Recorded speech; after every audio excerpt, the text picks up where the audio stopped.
वो शहर जो सिटी ऑफ बैंगल्स के नाम से मशहूर है, उस शहर में कांच का कारोबार होता रहा है। आखिर पिछले 4 साल में उस कारोबार को बढ़ाने के लिए क्या कुछ हुआ? अखिलेश सरकार ने फिरोजाबाद को क्या दिया, ये जानने के लिए शुरू करते हैं फिरोजाबाद से यूपी यात्रा।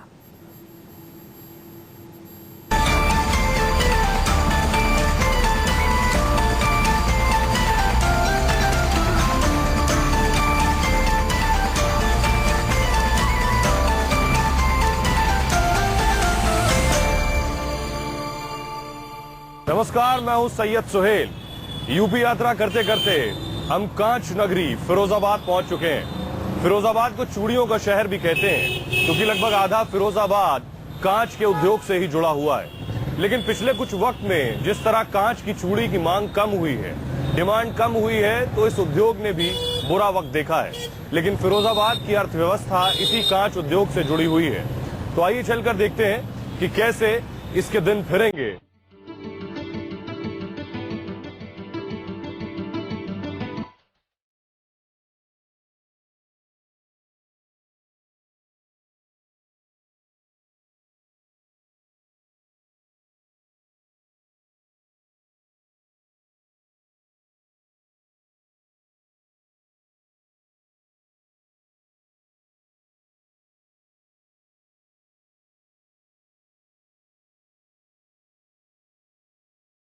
लाल, पीली, नीली, गुलाबी, हरी, नारंगी, रंग बिरंगी चूड़ियां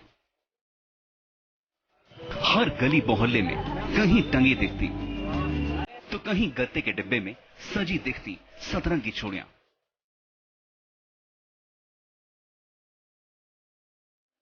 और इत्मीनान से कलाई में सजने वाली चूड़ियों को बनाते कारीगर ये फिरोजाबाद है, यानी सिटी ऑफ बैंगल्स।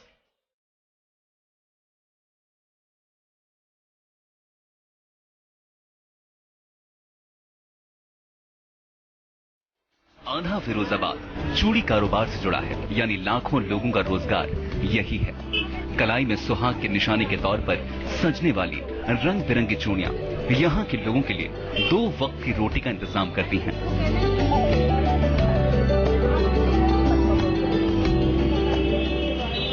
ये चंद्रभान सिंह हैं, जो पिछले 40 साल से कांच से अपने कल को संवारने में जुटे हैं।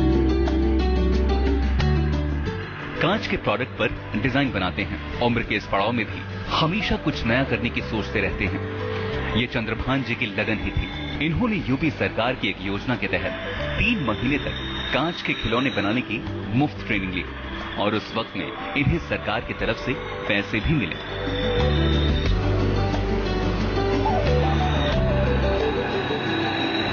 सरकारों ने आपके लिए कुछ किया? हाँ, किया था। हस्तशिल्प में कहीं हमसे ट्रेनिंग भी की है हमने उसकी। अच्छा। हाँ, उसमें हमें लाभ मिला है। अच्छा। और पेंसिल की योजना आएगी 60 साल से ऊपर वालों की, वो भी साहब हमारा नंबर आ गया उसमें। समाजवादी हस्तशिल्प योजना के तहत 55 साल या इससे ऊपर की महिला को और 60 साल या इससे ऊपर के पुरुषों को पेंशन दी जाती है। इसका मकसद कांच उद्योग से जुड़े पुराने हस्तशिल्पकारों को आर्थिक रूप से मजबूत करना है, यानी हजारों कारीगरों को ये पेंशन मिलेगी।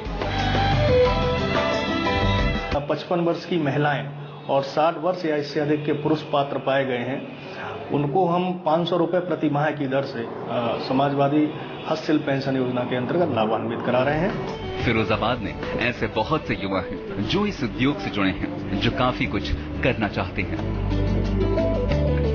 शिवांग भी उन्हीं युवाओं में से हैं, जो बीकॉम करने के साथ साथ चूड़ी गोदाम में काम भी करते हैं। कुछ अपना करने के, कुछ नया करने का ख्वाब इनकी आंखों में पल रहा है, लेकिन पैसे की तंगी ख्वाबों के आड़े आ जाती है। पर कुछ दिन पहले ही शिवांग की मुराद भी पूरी हो गई। यूपी सरकार की एक योजना से शिवांग को अपना काम शुरू करने के लिए कई लाख रुपए मिले। समाजवादी युवा स्वरोजगार योजना से शिवांग के सपने को पूरा करने में मदद मिली। इस योजना के तहत इंडस्ट्री सेक्टर में 25 लाख तक का लोन मिलता है, जिस पर 25% सब्सिडी मिलती है। इसके अलावा सर्विस सेक्टर में भी 10 लाख तक का लोन 25% की सब्सिडी के साथ मिलता है।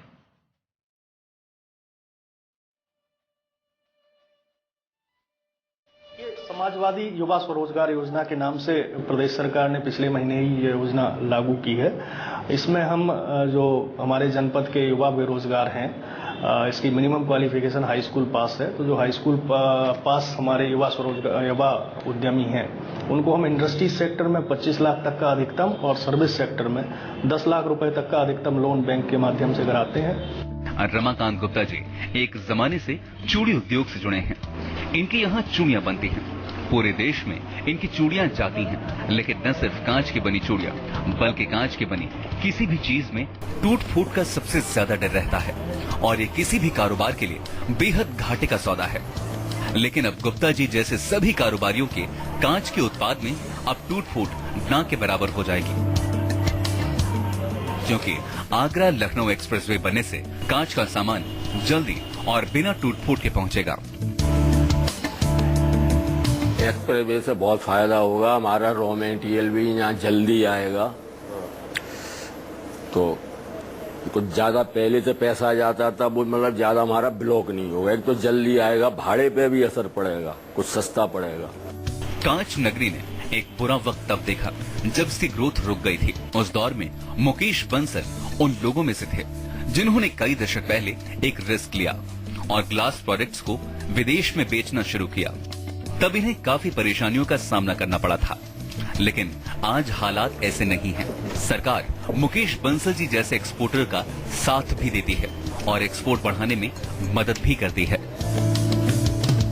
प्रदेश सरकार हम लोगों को इस समय कई तरह की ऐड देती है, जैसे आपका फ्रेट कंपल्सेशन हो गया कि हम जो कंटेनर यहाँ से मुंबई पोर्ट तक भेजते हैं उसमें 20 फीट कंटेनर पर 6,000 रुपये प्रति कंटेनर मिलता है।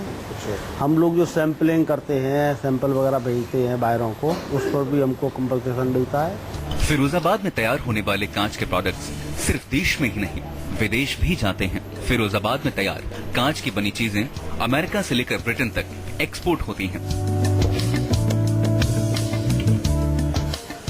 फिरोजाबाद से हर साल 5 से 6 हजार करोड़ का एक्सपोर्ट होता है। ऐसे में जरूरी है कि सरकार सुविधाएं दे, जिससे कारोबार दिन दूनी रात चौगनी तरक्की कर सके। भारतीय कांच बाजार का चीन के साथ कड़ा मुकाबला रहता है। एक्सपोर्टर्स के लिए जरूरी हो जाता है कि वो विदेशी मार्केट को टक्कर देने के लिए वक्त के साथ नए नए ग्लास प्रोडक्ट्स लेकर आएं। तभी विदेशों में भारतीय कांच की चमक बरकरार रहेगी। इसी चमक को बरकरार रखने के लिए डिजाइनिंग एंड पैकेजिंग यूनिट खोली गई है, जिसमें एक्सपोर्टर्स एक्सपेरिमेंट के साथ अलग अलग कांच के उत्पाद तैयार कर सकते हैं। उनका जो रोल है वो एक्सपोर्ट को प्रमोशन करने के लिए, जिसमें उसकी लागत 12.5 करोड़ की है, जिसमें 10 करोड़ रुपए सरकार की तरफ से सहयोग मिला है और इसके यूनिट से एक्सपोर्ट अपना एक्सपोर्ट बढ़ेगा और जिन्हें एक्सपोर्ट होना उसका डायरेक्ट बेनिफिट मिलेगा। कांच के प्रोडक्ट्स बेहद नाजुक होते हैं और ये कारोबार भी उसी तरह का मिजाज रखता है। ऐसे में जरूरी है कि नाजुक वक्त में सरकार साथ देकर इस कांच कारोबार की चमक बरकरार रखे, जिससे फिरोजाबाद चमकता रहे।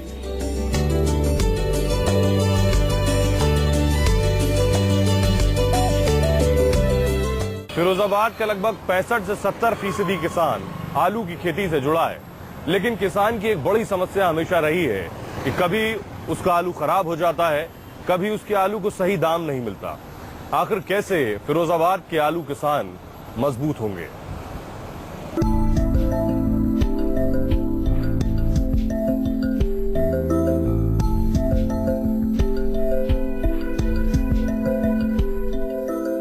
फिरोजाबाद के खेतों में आलू ही आलू देखने को मिलते हैं। यहाँ 70% किसान आलू की खेती करते हैं। अच्छी फसल के लिए पहली जरूरत है पानी, और पानी तभी मिलेगा जब बिजली मिलेगी। पहले किसानों को रात में बिजली मिलती थी, जिससे खेती की सिंचाई के लिए रात भर जागना पड़ता था।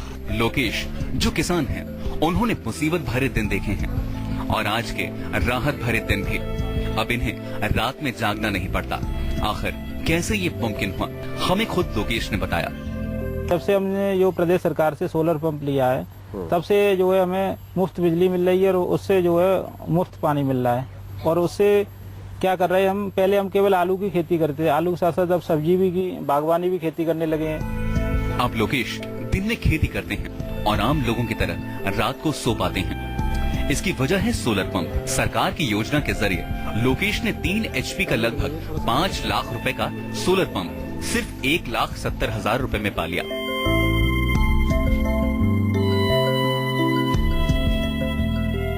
सरकार किसानों को सोलर पंप लगाने के लिए 75% की सब्सिडी देती है, साथ में सोलर पैनल की 25 साल की वारंटी भी।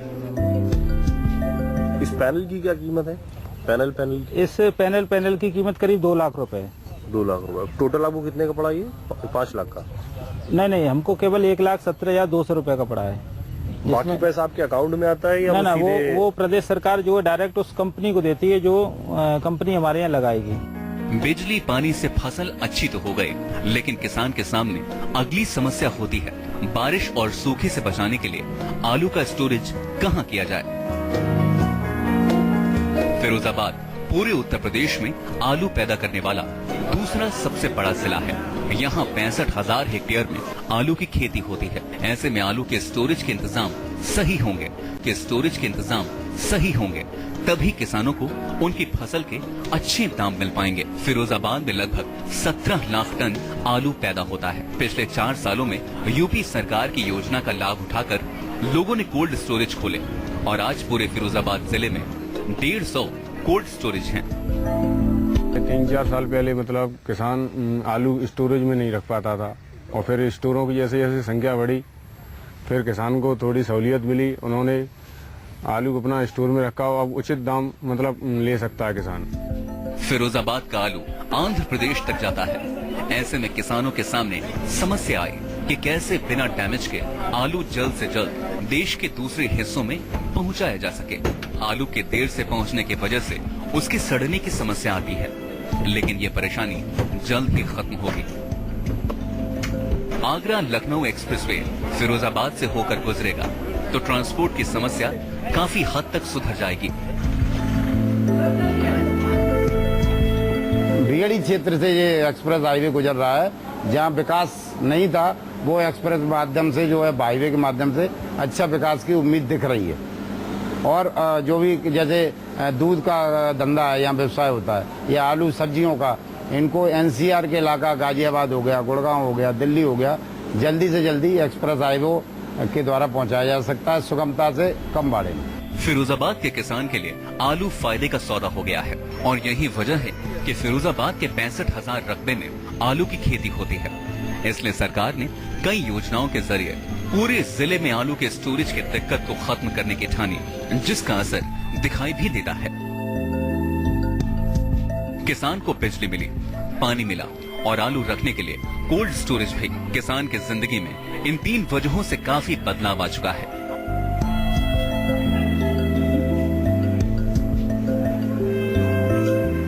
पानी ही जिंदगी है। पिछले कुछ वक्त में फिरोजाबाद के लोग पानी की समस्या से परेशान हैं। फिरोजाबाद की गली गली में आपको टैंकर खड़े दिख जाएंगे जिसमें लोग लाइन लगाकर पानी भर रहे हैं। ये समस्या पिछले कई सालों से है। आखिर कैसे इस समस्या से फिरोजाबाद शहर को छुटकारा मिलेगा?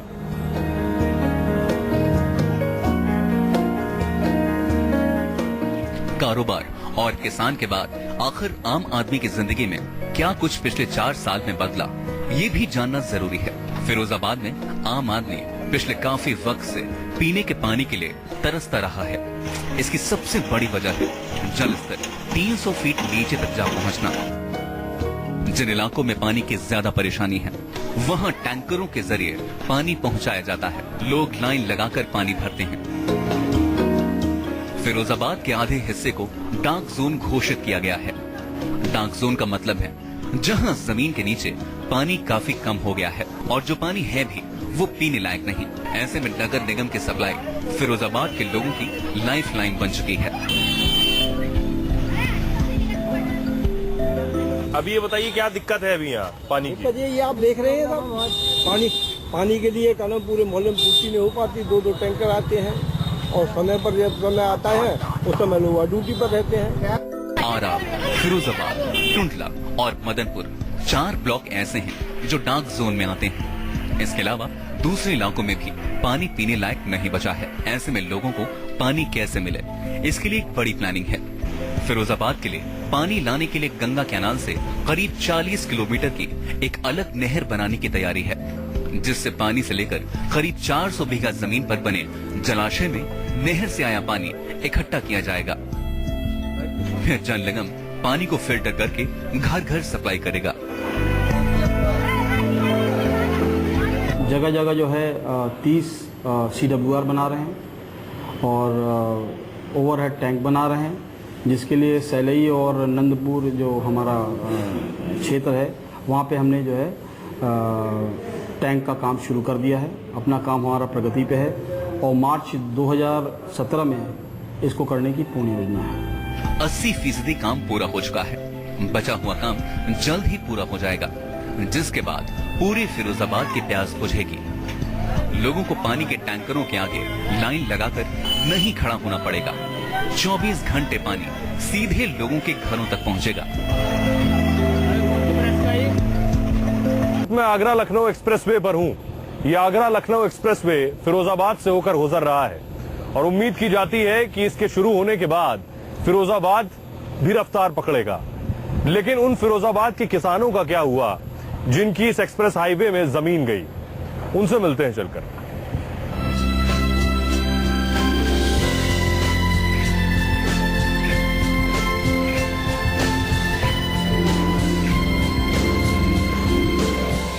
फिरोजाबाद में आगरा लखनऊ एक्सप्रेसवे पर आगे बढ़ते हुए दिमाग में ख्याल आ रहा था कि फिरोजाबाद के वो किसान किस हालत में होंगे जिनकी एक्सप्रेसवे में जमीन चली गई। तभी आगे बढ़ते हुए एक किसान देखे जिनकी जमीन एक्सप्रेसवे से लगी हुई थी। हरिदत्त जी, ये बताइए कि ये एक्सप्रेसवे पर आपकी भी जमीन गई है इस पे? हाँ गई है। हाँ, कितनी जमीन गई है? यहाँ पे गई है 2 बीघा इधर गया है, 2 गई है। हाँ, कितनी जमीन गई है? यहाँ पे गई है 2 बीघा इधर गया है, 2 बीघा उधर गया है और 1.5 बीघा इधर गया है और उधर गया वो स्कूल बना वहाँ पर भी गया है 2 बीघा करीब। कुल कितनी जमीन 7 बीघा गई और क्या आपको मिला? 1,32,28,000 रुपए मिला। एक किसान के लिए जमीन उसकी जिंदगी होती है। हरिदत्त जी की आगरा लखनऊ एक्सप्रेसवे बनने में 7 बीघा जमीन गई, लेकिन उन्हें 7 बीघा जमीन के लगभग 1,33,00,000 रुपए मिले।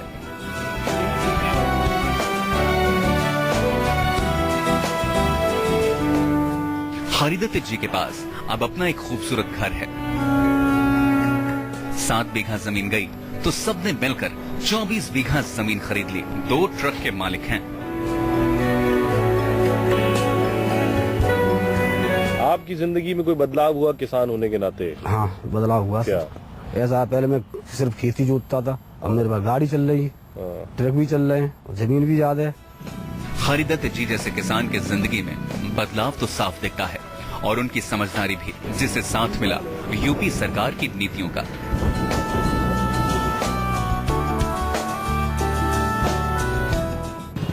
अमीर हो या गरीब, सभी को एक पक्के घर की जरूरत होती है जिंदगी जीने के लिए।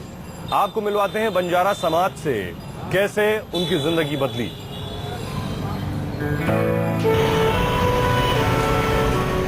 हम फिरोजाबाद की सड़कें नापते हुए शहर से लगभग 30 किलोमीटर दूर झपारा गांव पहुंचे।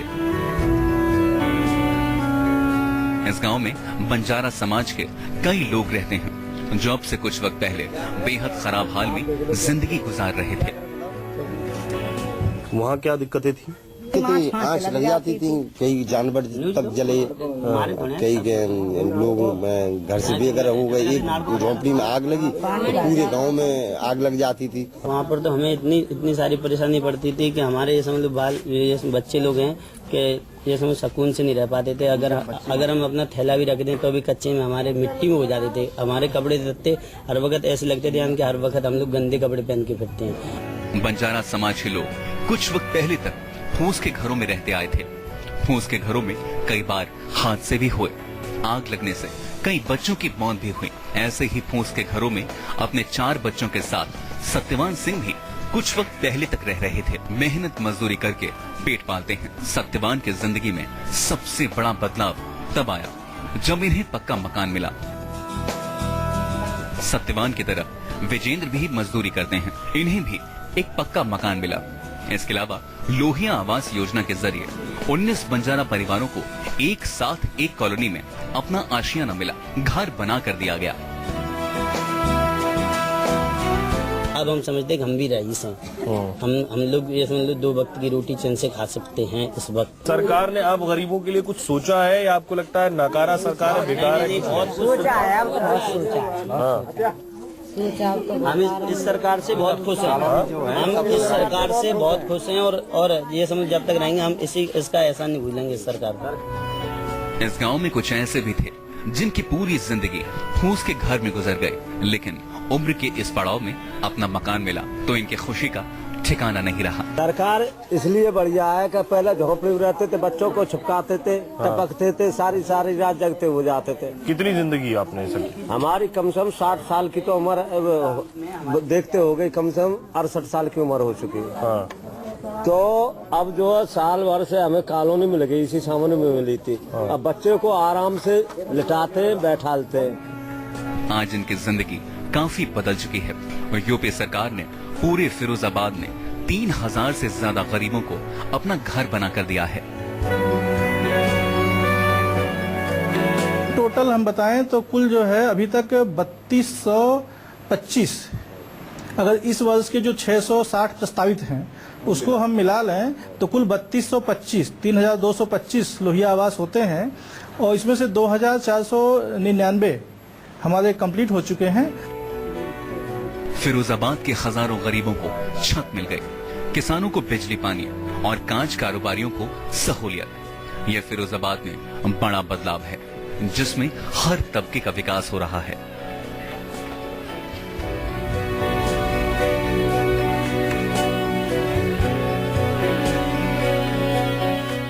फिलहाल यूपी यात्रा में कांच नगरी से इतना ही। अगले हफ्ते फिर मुलाकात होगी एक नए शहर से। तब तक के लिए नमस्कार।